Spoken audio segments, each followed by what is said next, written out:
So right here we have the USDA Choice Selection. There is less marbling visible. I would say it's more moderate. They're mostly in the center surface of the muscle. The muscle fibers are also pretty, relatively consistent. And there is a pretty noticeable fat cap along the edge. It helps to contribute to the flavor, but is a little less integrated than the Prime Selection. It will most likely still be tender, but slightly firmer due to the less intramuscular fat. So I decided to cook the steak in butter. So right here I am cooking the prime steak first. Alright, so I have now moved on to the USDA Choice Selection. I'm still cooking it in butter just because this is my preference.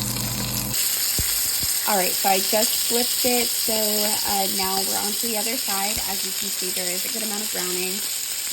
It is a little crisp on the edges, but I think that will just contribute to the tenderness. Alright, so I just flipped it. As you can see, there is definitely a difference in the color at the moment. The edges are still pretty crisp.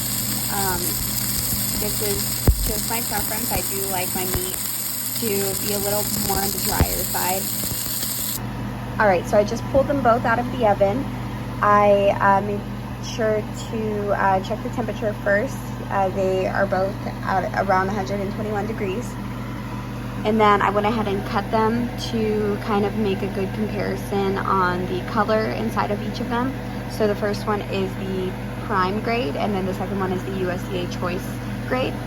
As you can see, there is definitely a better fat distribution in the Prime Selection. It has a little bit of a pinker color, whereas the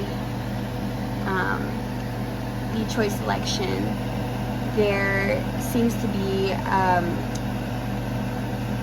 a less even distribution of fat. It also does have a pink color though, so I am about to try it and compare the taste to each other, but these are my two flanks. Alright, so I have my 4 cuts right here. I used the chuck pot roast beef, the USDA Choice grade, and I cut them as evenly as I could into about 2-ounce pieces. The first one is my no treatment steak. The second one, I already used the meat mallet on it. The third one, I put my tenderizer powder, and then the fourth one I'm setting off so I can go ahead and marinate that with a pineapple. Alright, so I have my last 2-ounce cut of meat. I went ahead and let it marinate in the pineapple for about 12 minutes or so. I just used the food processor with this, and now I'm gonna go ahead and cook it. Alright, so I just pulled these out of the oven and tried a small bite of each. The first one is my no treatment steak. I would say, as flavor goes, it was definitely very tender and chewy. Definitely had like a savory umami flavor. I did add seasoning to this one. I added my lemon pepper seasoning. So the second one that I have was the one that I used the meat mallet on. I did feel like it captured more of the seasoning flavor that I used. I believe this is due to the disrupted muscle fibers, I guess just capturing the flavor better. Then right here I have the commercial meat tenderizer. I feel like the flavor wasn't too much different from this one, other than the fact that I burnt it a little less.